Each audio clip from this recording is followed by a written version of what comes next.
I'll tell you what's interesting about my whole Shanghai experience. I've now been here 10 years.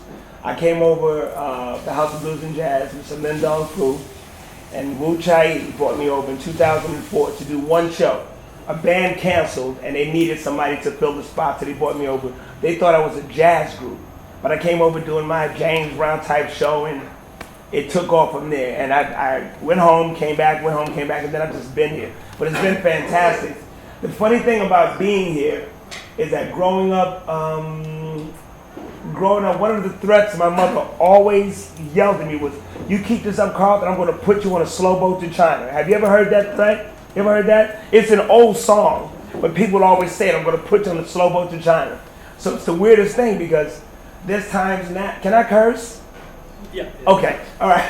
There's times now, after the show, I walk around because I'm hyped, and it'll be like 3 or 4 o'clock in the morning, and I'm like, I live in China. You, as a black kid growing up in the ghetto, you just don't see that coming. You just don't anticipate that. And even now, whenever I go home for a minute, and I tell people I live in China, they're like, China? With Chinese people? Yeah, China, goddammit, China, you know? But I got here, and one of the funniest experiences I had initially, they have a word they use here that's just a basic word, like and or but in the English language, but it's nigga, something like that. So when I first got here, all I heard nigga, I'm like, what the fuck?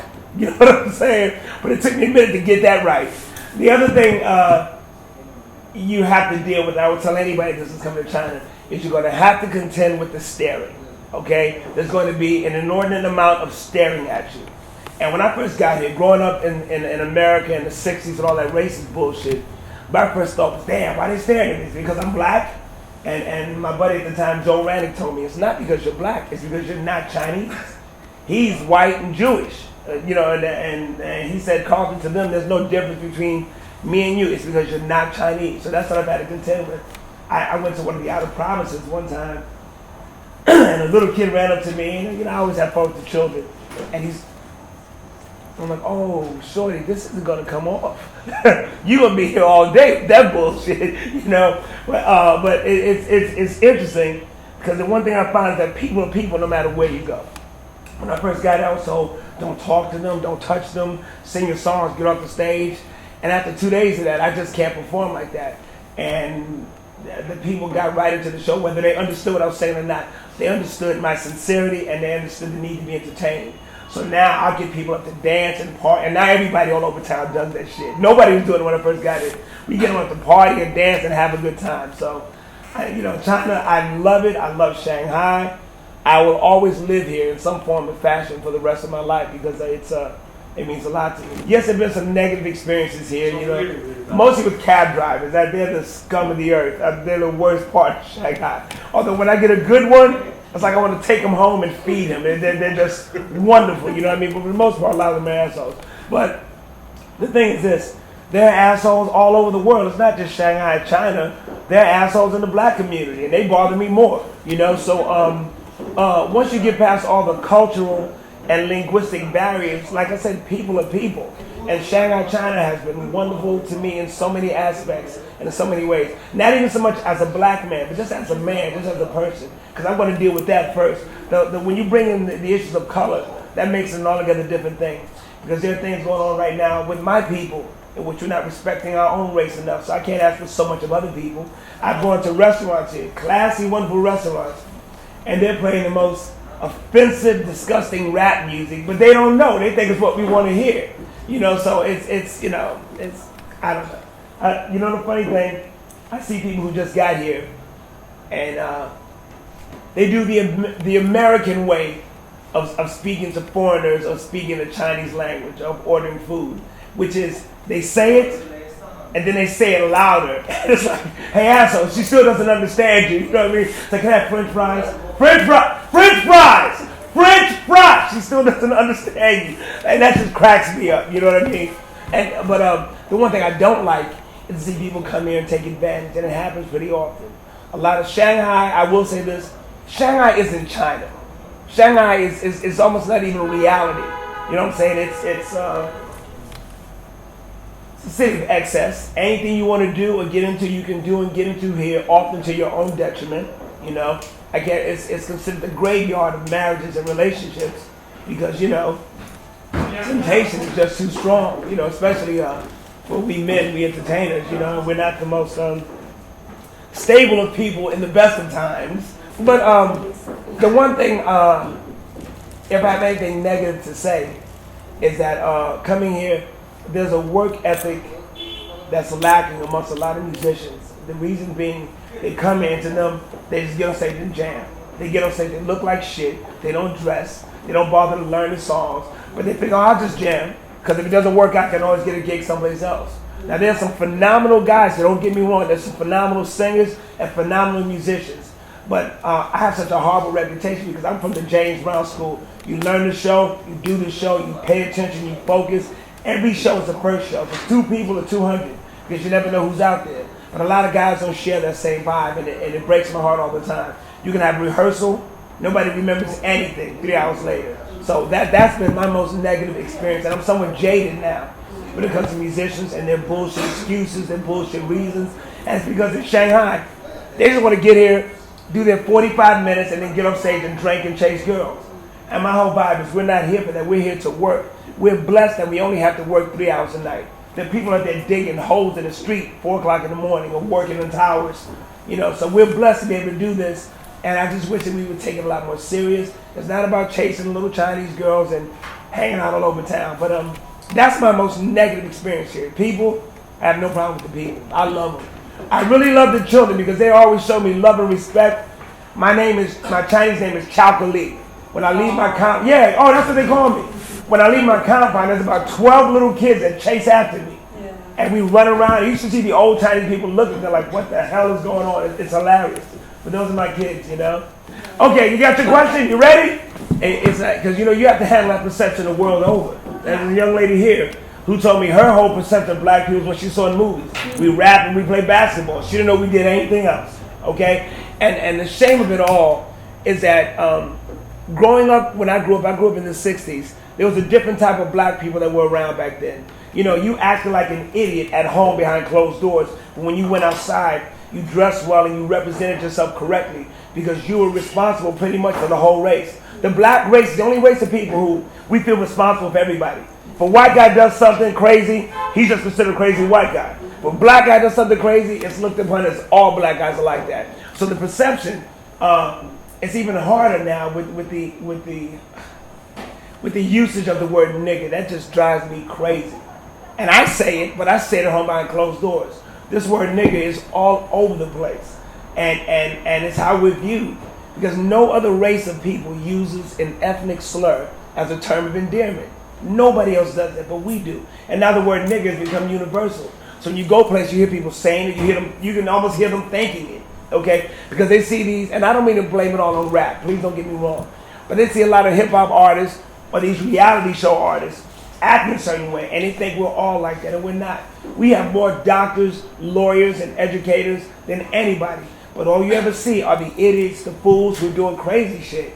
And it just, I could go on and on about this topic because it breaks my heart. And my daughter has to grow up in a world like that, so I try to block as much of that from her as possible. But it's sad that we're perceived that way because there's so much more to black people. But have you heard about the latest Nicki Minaj controversy? Not yet. Okay, Nicki Minaj is a rapper. Yeah. Okay, she has a record called Looking Ass Niggers, okay? And she uses an iconic image of Malcolm X as the cover. I was like, baby, what are you doing? You don't do that. Yeah. You don't disrespect one of our heroes because Jews don't do it, Chinese people don't do it, nobody else does it. So these are the perceptions that we're up against all the time. Because it appears to the world that we don't give a shit about ourselves. We don't give a shit about our race. So other people feel like for example, you're a beautiful black woman. But if you go to some of these clubs, the first thing they're going to think is that you're a prostitute. You know what I mean? Because I used to perform at Brown Sugar, and there'd be a group of African girls that were there every night, and they're in the back selling themselves. And I'm like, sisters, you came all the way over here from Africa to do that shit? It's like, it would just break my heart. It just breaks my heart. So I deal with these, the best way for me to deal with these perceptions is to not be like that. is to show them, well, look, there's a different type of black person, and let people know that through the way I speak, through the way I behave, through the way I interact, we're not all ghetto. You know, we're not all thugs or rappers or basketball players. You know, I almost wish, excuse me, I almost wish I'd done what my mother wanted me to do, which is go to law school. That's what she wanted me to do, to be a lawyer, because I love to talk, as you can tell. I love to talk and debate, but I also love to entertain people. So I hope I answered your question somewhere. You did. Okay. Thank you. Okay. What's up, Nicky? Talk to me. This is going actually great. Yeah? Better than I thought. Yeah. Tell me more, just stories. Oh man, I've got a million stories. One of my funniest, I remember when I first got here. years is like Huh? a long time for stories. Oh yeah. When I first got here, the club House of Blues and Jazz used to be at Maoming Lu, Fuxing Lu. And one night I got into a cab, and the cab driver goes, oh, you, Lucky Lou. Lucky Lou. I said, no, I'm Carlton J. Smith. I don't know who the fuck Lucky Lou is, but maybe he was there before I came here. No, Lucky Lou. Lucky Lou.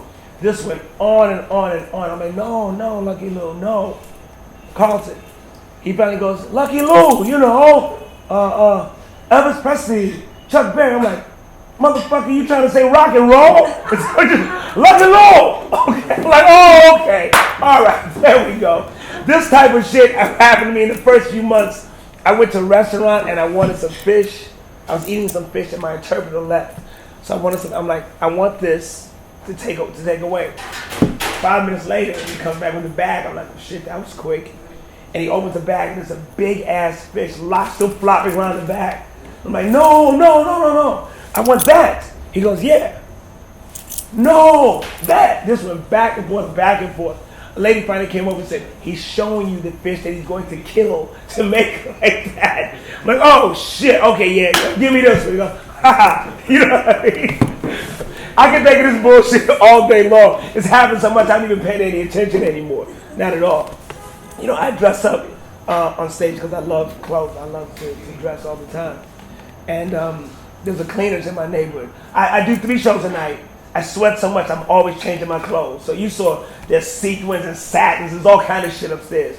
So I take my clothes to this cleaners. And the lady always takes it and this and the other. And one day through a friend, I let her know that I'm a singer.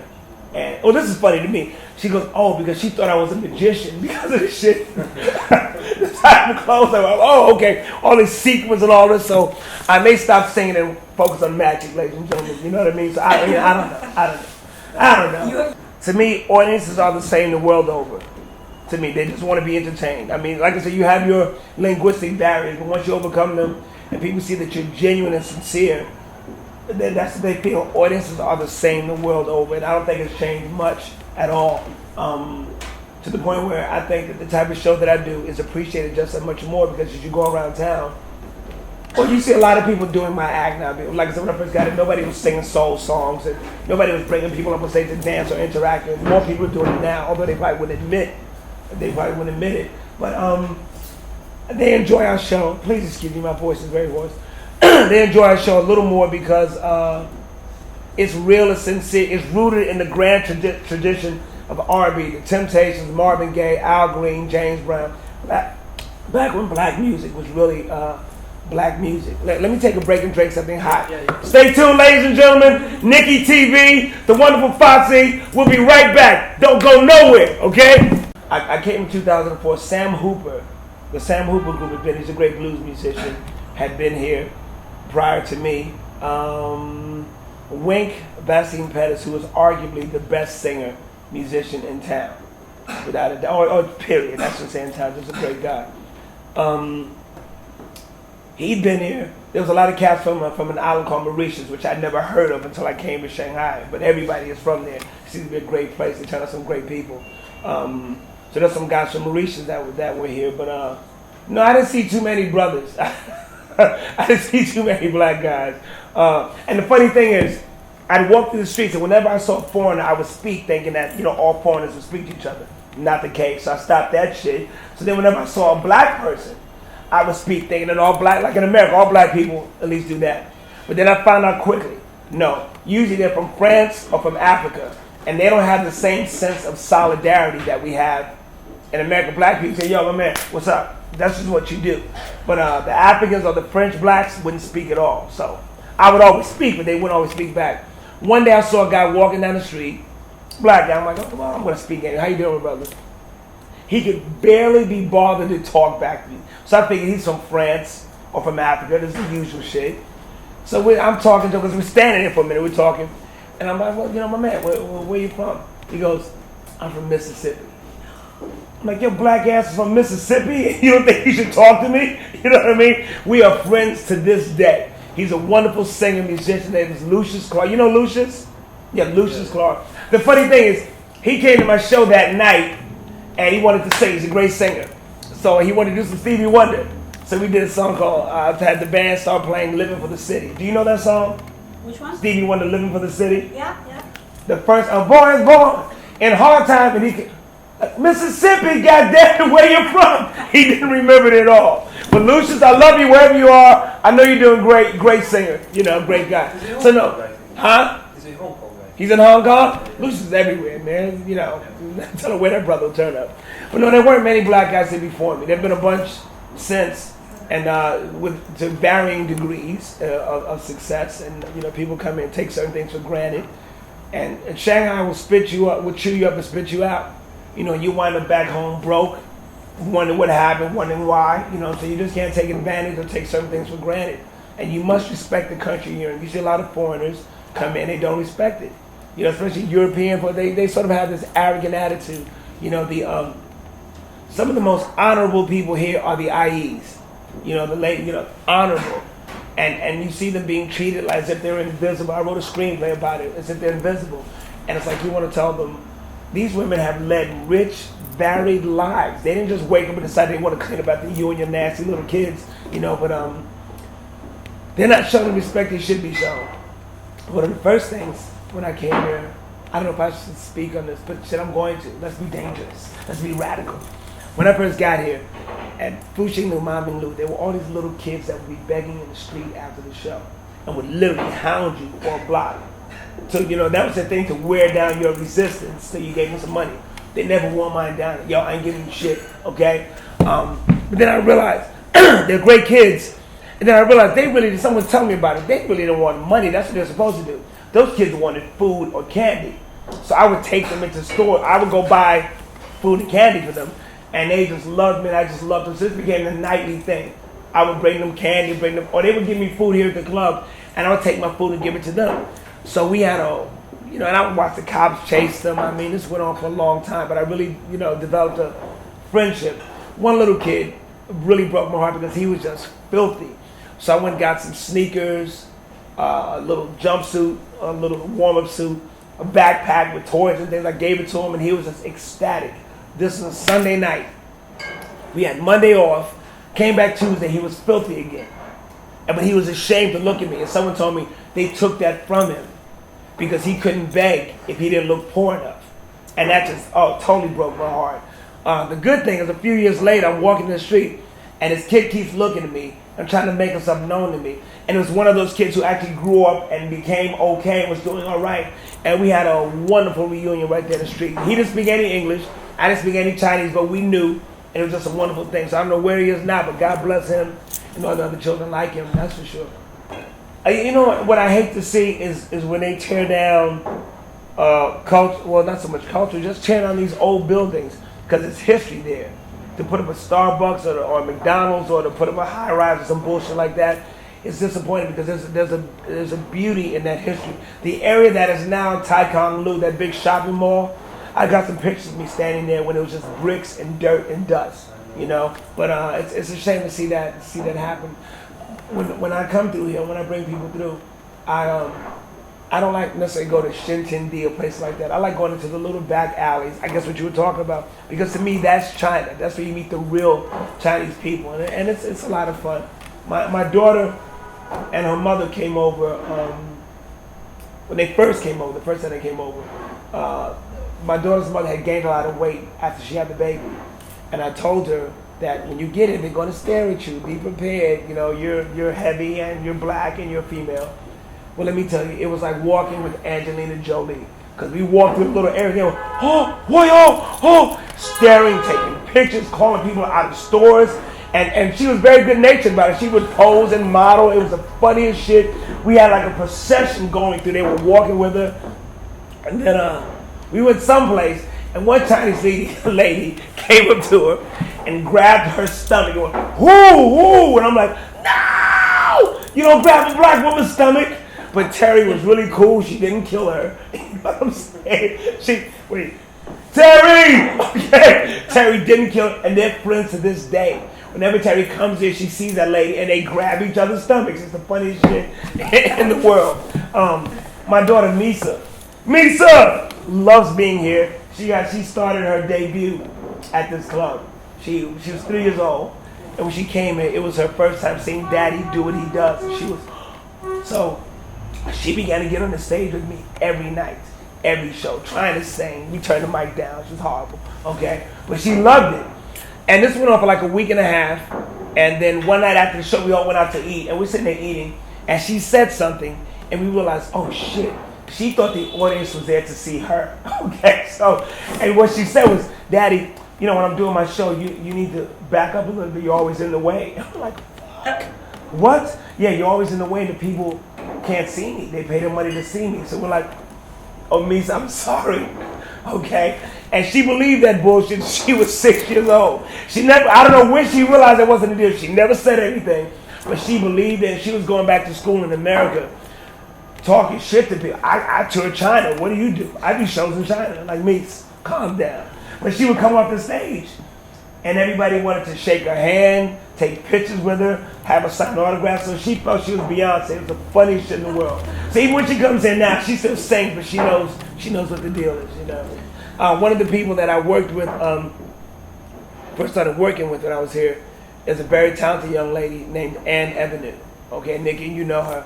I love Ann to this day. I miss Ann to this day. We barely speak, but that's a whole nother, you don't have enough film for that story, okay? I fucked up. I fucked up. But I've never felt as close to someone on stage as I did with her. And we had our personal issues which sort of tarnished the working relationship, but to this day, that's the one person I love singing with and performing with, and I miss her terribly. But, you know, we pay a price for the choices we make. You know, so nothing I can do about it. But she's not black, so I don't know if she can be in this, Nicky. Okay. She sings black, so just listen to her voice. But yeah, her Misa loved her as well. God bless her. Yeah. And who are you working with now? Well, I'm working with Luke Kessel. He's on bass. He's been here like 5 times with me.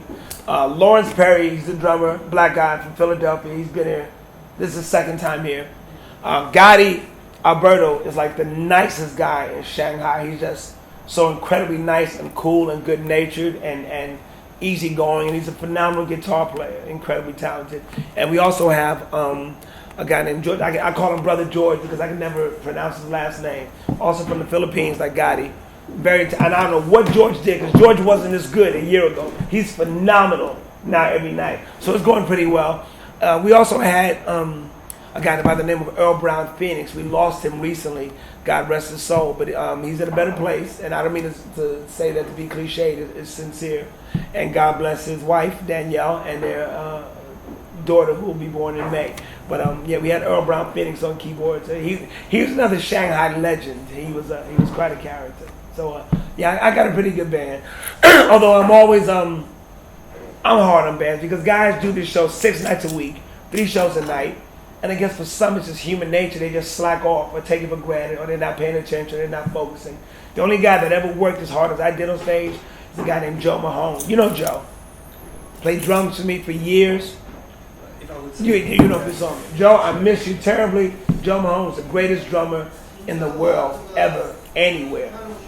He would have had an interesting story for you by being black in Shanghai, that's for sure. That's for sure. One more question, because we discussed Shanghai itself, and I think this is my last question because we arrived back to the future. That how much this whole musician scene evolved since then? Why do you think it goes? This would be the. Okay, well I'll say this at the risk of sounding arrogant, and I don't mean to be. Although there's an arrogance that comes with standing on stage and bearing your soul nightly before strangers and trying to get their love. When I first got it, everybody was considered a jazz or blues. Oh, that's the thing. That's what you had asked me earlier. Chinese audiences, do they get what I'm doing? Oh, yeah, that's what you had asked me. Not always. They just know they're being entertained, but they don't always get it. And what I mean by that is I'll sing a lot of my original material. I believe in doing my songs so that I have more emotions invested in them. And my stuff is very soulful, very R&B. Then I'll sing some Marvin Gaye, some Stevie Wonder, some Temptations, some James Brown. I'll do a medley of that. Get the place hyped.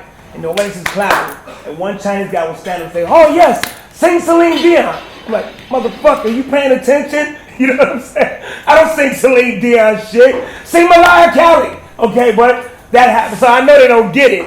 But they just think, well, you can sing anything. But the common misconception is that what I do is jazz. Oh, you're a jazz singer. No, I sing rhythm and blues and soul music. But to them, if you're black, it's jazz. Because that's what opened up Shanghai, China again, is jazz. And now the other part you ask, how has it evolved?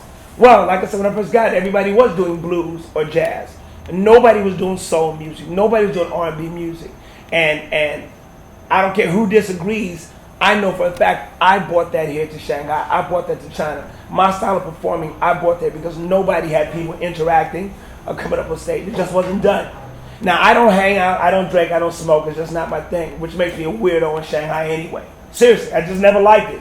But one night, Luke went out a couple years ago just to see what's going on around town. And I'll never forget, he came back and said, "Boss, everybody's doing our act. Everybody's doing our act now." And I went out and I saw it. I'm like, oh, shit. But it's okay. It's like James Brown. He influenced so many people, and nobody wanted to give him credit for it. But that's what the deal is. So that's how it's changed. Everybody wants to sing soul songs. They want to sing Motown songs. They want to do tributes to Ray Charles. Nobody was doing that shit before now. So now everybody thinks they're a soul singer, and they're not. If your main source of inspiration is Usher, Rihanna, and shit like that, no, you're clueless. So it's in a sense, it also hasn't evolved, because you would think people would dress better and look better, but it just hasn't happened. There's one band that's around town. They've begun to dress up a lot, and I know I'm not gonna say that. I won't say that. They look nice on stage. They look very nice on stage. There's a band member too that used to be in my band in there, so I kind of know where they got it from. But it helps. But yeah, it's evolved, and the more things change, the more they stay the same, Nicky. Okay.